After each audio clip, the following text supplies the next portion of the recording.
Hi there, today I thought I would take a slight break from my usual deep theological studies on preterism and just have a more relaxed casual video just because I'm a little bit pressed for time.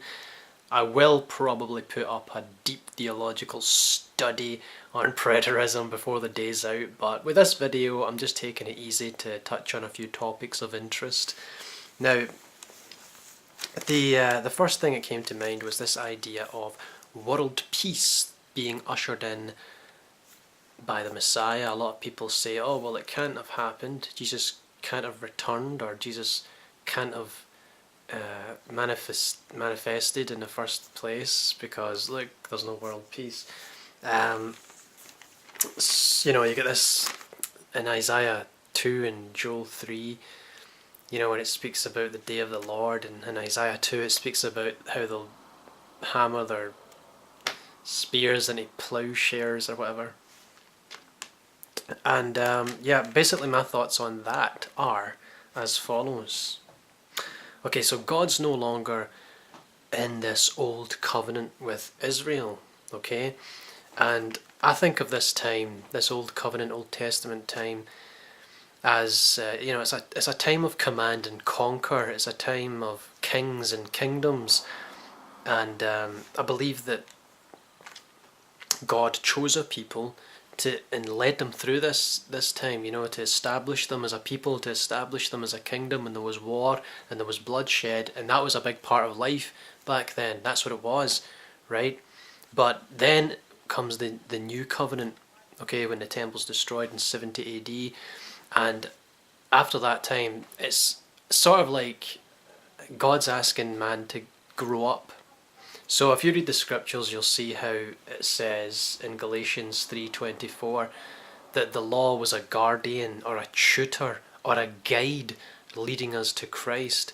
Okay, the law came through Moses, but grace and truth through Jesus Christ.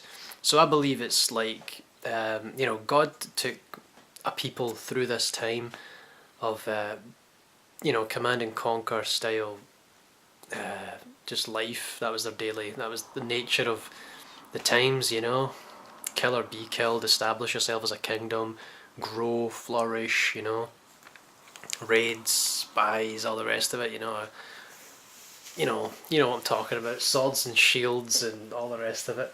And then we get to this point where Jesus comes in and he starts telling people about grace and truth and spiritual matters and deep spiritual stuff that the Pharisees and the scribes are like, I don't understand, what are you talking about? What's being born again? Do I need to climb into my mother's womb? What do you mean we have to eat of your flesh? Are we actually becoming cannibals? They didn't understand really, well, the people who lacked the ability to hear Jesus speak the spiritual truths, they didn't know what he was talking about. But this is what he was saying. He was imparting spiritual truths. So God's no longer guiding men into warfare, hence this language, right? The rich Hebraic hyperbole and metaphor. They won't learn war anymore because God's not leading man to battle anymore. He's instead saying, well, this is the time that this is the appointed time. You've got to embrace the Spirit now. Approach me in spirit and truth, not through command and conquer, but in spirit and truth now.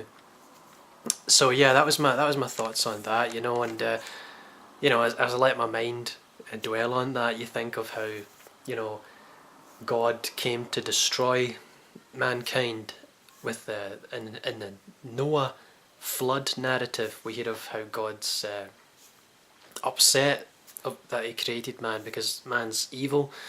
So that kind of lends credence to this idea, that God then took it upon himself to lead man, giving them this law. He led them as a tutor to Christ, and then when the time had come, he's saying, look, embrace me in the Spirit now.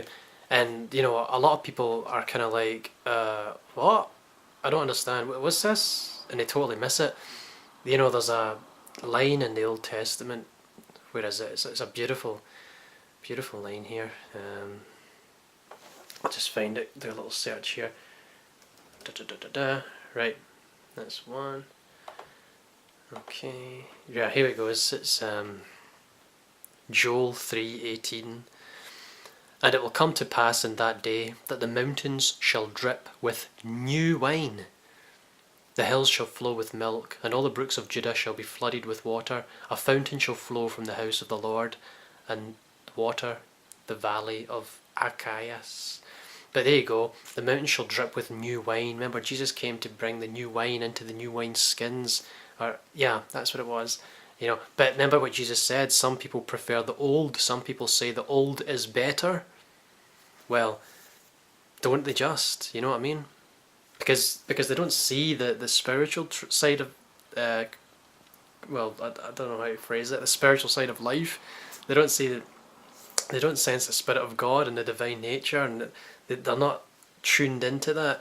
Which brings me into the next subject here, is near-death experiences. Now, I'm convinced, utterly convinced, that no created thing, nor height, nor depth, nor angel, nor power, not even death, will separate us from the love of God. Romans 8, I believe that's been fulfilled by Jesus Christ's atoning work, which was completed circa 70 AD.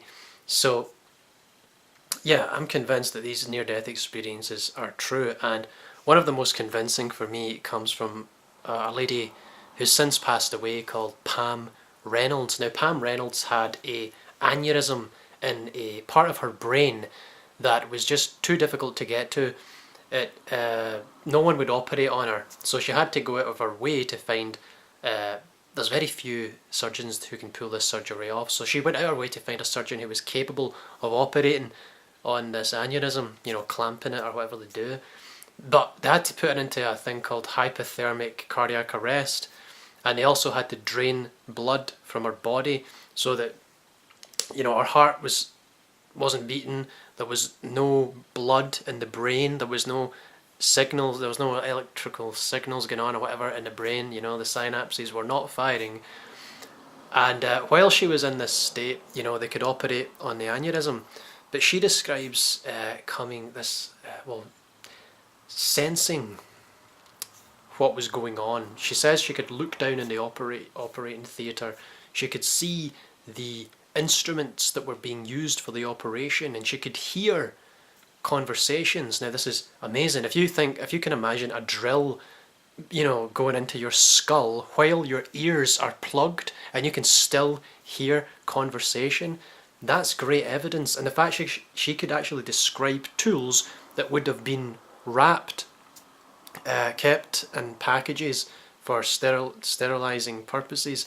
So she was able to describe these tools, hear conversations, see the operation, and there's other people who can. There's other testimonies which provide great evidence for all this, but hers was just so amazing because of the fact she was clinically dead. There was no electrical activity going on up here in her brain, and yet she could describe the procedure.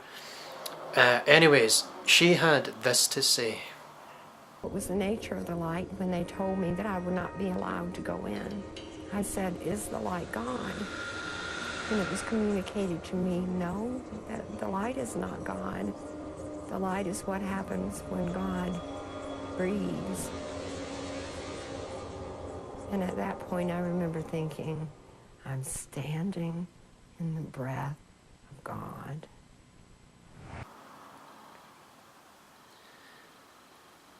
Now, that might seem like an innocuous little statement, like, okay, what does that mean? And you might think to yourself, how does that even make sense? But the fact of the matter is, if you go into Genesis 1, you'll hear how God created the heavens and the earth. Now, bear in mind, God didn't create the stars, in the firmament for day and night and for seasons and stuff. That wasn't created until the fourth day. When God says, let there be light, and there was light, you're left to wonder, well, what's the source of this light? Where does that light come from? Because you don't create stars until the fourth day, So what's this light? And I've taken that to mean, well, this is a testament of how God created heavens and earth. So maybe this light is the heavens, some sort of spiritual realm that's being created here. Maybe not. I'm just throwing it out there. But certainly it's an amazing thing. He creates lights and he separates that from the darkness. So, there's There's a kingdom of light and there's a kingdom of darkness. Well, there's the outer darkness. So we've got all this imagery to think about and consider. But interesting point is the fact that God said, "Let there be light," and there was light. God spoke. So the Jews, the Hebrews would the expression of God, the Spirit of God, they call, like a ruach, whatever that is they call it. And that ruach means breath. That's God's Spirit. Spirit in Hebrew is breath. So when this woman's relative communicates to her, the light is what happens when God breathes. I think Genesis 1:3, then God said, "Let there be light." And I think that's an amazing revelation to come from a near-death experience. The fact that it's spiritually accurate, the fact that it reflects biblical truth here, I think that's amazing. Now, I'm not saying everything experienced near death is objectively true. I believe there might be certain hallucinations or certain visions that have a personal subjective significance to an individual and don't necessarily reflect the eternity, if you know what I mean. For instance, there might be a man who sees the devil. Now, I'm of the belief that the devil was destroyed, so if someone says, "Oh, I saw the devil sitting in a pile of money," which one man did say, that to me would suggest that he's just been shown what he needs to see. He's seeing the devil sitting in a pile of money. Now, nowhere in the Bible is the devil described as a 12-foot tall red man with two horns coming out his head. But that's what this man saw. So right there is the evidence that this isn't biblical. What he's seeing is what he needs to see. It's a representation of evil and selfishness, and maybe that's what he needed to see. I'm just throwing that out there, you know what I mean? So you get little things like that. You got to think it through, and I just think that was an amazing thing that she said. Yeah, amazing testimony. Anyway, I think that's all I've got to say just now.